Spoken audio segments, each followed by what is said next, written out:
இங்க மட்டும் பேசுறது தளம் அமைத்திருக்கிறோம் குடியாத்தல கேள்வி விட்டுல என் சொந்த ஊர் குடியாத்தம், அதனால அங்கே ஒன்றும் பிரச்சனை இல்லை. பக்கத்து ஊர் வந்து தலைவரோட ஊர் கேள்விக்குப்போம். இந்த 2 தனி தொகுதியில் தலைவர் கூட்டணியில் எந்த இடத்துல இருந்தாலையும் கண்டிப்பாக வெற்றி வாய்ப்பு உறுதி. நம்ம சரி பண்ணி வச்சா தானே அடுத்த கட்டத்துக்கு நகர முடியும். பொது பிரச்சனை மட்டும் இல்லை, தலித் மக்கள் பிரச்சனை எல்லா பிரச்சனையும் நாங்கள் கையில் எடுத்து பண்ணிட்டு வரோம். எல்லாரும் வந்து செய்தி பார்க்கலாம், எழுச்சியில் பார்க்கலாம் குரூப்பில்.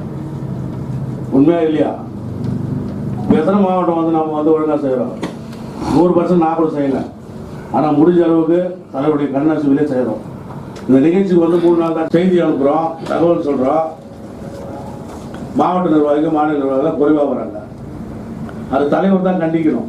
ஏன்பா அந்த மாவட்டத்தில் நீங்கள் வரல, உங்களுடைய சூழ்நிலை என்னப்பா, எதுக்காக வரலன்னு சொல்லணும். அப்போ மக்கள் பிரச்சனையை வந்து நம்ம எல்லாத்தையும் சரி செஞ்சோம்னா, அவங்களுக்காக போராடணும்னா குடியரசு கட்சி கண்டிப்பாக நினைவு நாளுக்கு பிறந்த நாளைக்கு மட்டும் தலைவர் கூட்டு போய் என்ன பண்ண போறீங்க? ஏதாவது மாசத்துக்கு ஒரு ஆர்ப்பாட்டமாவது சென்னையில் போகணும்ல.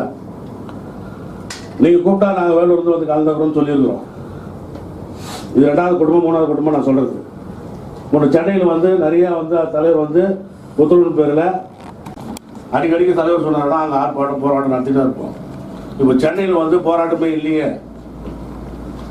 எங்கே பார்த்தாலும் தலைவரை கொண்டு போயிட்டு இரங்கல் செய்தியில் தான் போய் நிற்கிறார். அவர்கிட்ட திறமை இருக்குது, டேலண்ட் இருக்கிறதுனால அவர் சொல்றது வந்து மீடியாவில் வெளியே வருது. இப்போ தலைவரை நம்ம